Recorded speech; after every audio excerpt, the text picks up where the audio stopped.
you must have faith. Paul said you must have the faith to call forth those things that be not as though they were. Judge not according to appearances. Don't judge your circumstances and the possibilities for your future based upon what you have now and because of what's going on now. No, no, no, no. That's not the real reality there. What you're going through, if you're going through some hard times, it has not come to stay, it has come to pass. Now, I've actually always found something to be very true, which is most people don't get those experiences because they never ask. I've never found anybody that didn't want to help me if I asked them for help. No matter how bad it is or how bad it gets, I'm going to make it.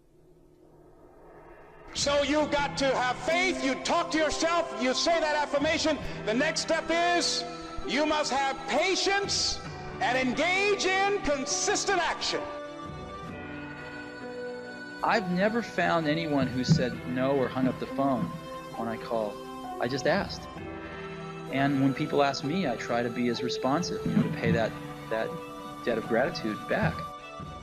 Most people never pick up the phone and call. Most people never ask. And that's what separates sometimes the people that do things from the people that just dream about them.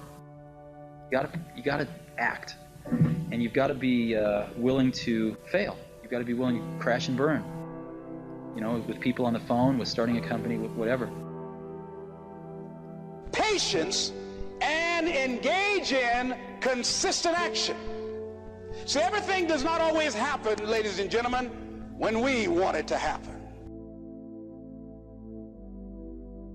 How do I know which of the voices in my head, because we all have conversations in our heads, which of these voices is my heart? How do I know when I'm following my heart and not following something else? So to answer that, the very first thing I want to bring to your awareness is you've got 3 brains in your body. Of course, this is my rendition of it. You've got your head brain, heart brain, and you've got your balls brain. If you look at the brain itself, it's actually set up in 3 different parts. You've got 3 different parts to your brain. You got your neocortex, cortex, and medulla. And they sort of correlate with the head brain, the heart, and the balls. For today's purposes, we're going to talk about the head brain versus the heart. When are you following your heart and when are you following your head? Or when are you following the ego or following love? Okay, very strong distinction that needs to be recognized before you make a big decision in your life. So, very first thing you got to recognize is that the part of your conversation in your head that is rational, logical, mathematical, that makes sense, that's factual, that is based on what other people have told you, historical, that is your head brain. That is your head brain giving you all of the evidence, all of the concrete support for the decision you're about to make. 2 + 2 = 4. It's a no-brainer, right? That's what they call a no-brainer. It's very obvious. The part of that conversation that's completely irrational, completely illogical, makes absolutely no sense. 2 + 2 = 17 or 0, right? That part of the conversation that's also tied to the emotion of what you're about to choose. Man, this feels right. But on paper, it looks stupid. On paper, it doesn't make any sense. It's not factual, it's not mathematical, but it feels right. That is your heart.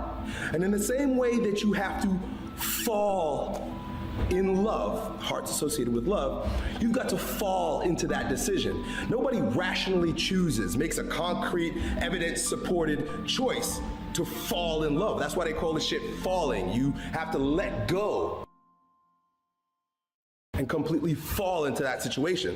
Well, the same way you've let yourself fall into love, which is scary, very important. The reason why they call it falling is because there's nothing comforting about falling. It's scary shit. You completely have let go and you're gonna fall on your back or on your face, right? Why do you think they say fall in love? The same way that you give up the rational explanation and the need for mathematical evidence to fall in love is the same way you're going to make that decision based on your heart. You can make that decision to quit your job because there's a creative adventure that you'd like to take on. travel the world, whatever it is. You know, there are things that every one of us has deep within our hearts that makes no sense whatsoever that we want to go do. The point is, you're following your heart when you're scared. That's when you know you're following your heart. It doesn't happen quickly. So in that process, they have something in the Far East called the Chinese bamboo tree. The Chinese bamboo tree, every day it has to be watered and fertilized. It's a very hard nut, and it takes 5 years of watering and fertilization every day, according to American Geographics, before it breaks through the ground. At any time, if the watering process and the nurturing and the fertilization process is stopped, the Chinese bamboo tree will die in the ground. Now, once it breaks through in that 5th year, then in 6 weeks it grows 90 feet tall. Now the question is, does it grow 90 feet in 5 years or 6 weeks? The answer is obvious. It takes 5 years.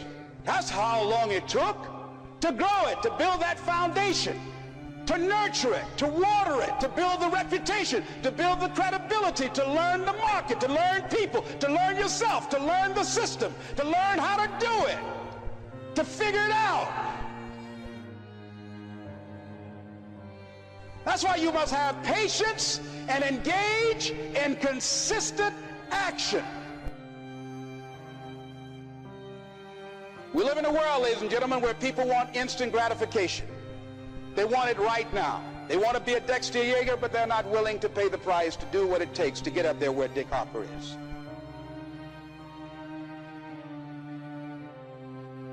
Where Bryant or Judy is. They think it was easy. No. It's simple, but it's not easy. It's a system that if you work the system, it works if you work it. But make no mistake about it. It's hard.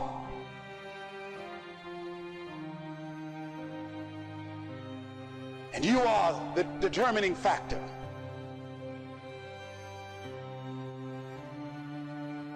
It's possible you can live your dream. It's necessary that you have goals, that you write them down, that you surround yourself with a support team, that you are creative. It's you that you must take personal responsibility to make it happen. George Bernard Shaw said, the people that make it in this world look around for the circumstances that they want, and if they can't find them, they create them. It's hard. No, easy is not an option. However, ladies and gentlemen, what you will discover is that it's worth it. So you got to look at your dreams and goals, and if you've been running into a wall, it doesn't mean that you can't get through. It means that you need to find someone who's on the other side, or find someone who knows someone who's on the other side.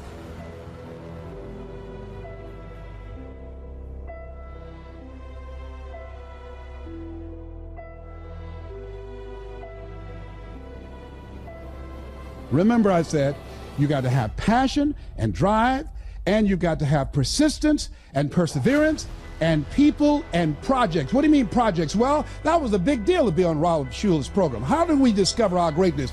By upgrading our relationships and by having goals that's beyond our comfort zone. Why? Because it causes you to reinvent yourself. Brian Tracy calls it the danger zone. You want to do something you've never done.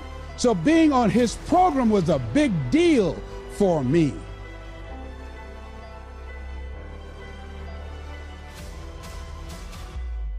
Powered by you. You got an idea? You have a dream? Ladies and gentlemen, you've got to take responsibility to make it happen. Your dream, your life, going to the next level will be powered by you. Don't put your destiny in anybody's hand. Nobody's going to care more about your dream than you. Nobody. Become a risk taker. They're risk takers. They don't mind failing. They don't mind making mistakes. They're willing to take life on, take life in the collar. Nobody's going to work on your stuff more than you. You're not willing to risk, you cannot grow. And if you cannot grow, you cannot become your best. And if you cannot become your best, you can't be happy. And if you can't be happy, then what else is there?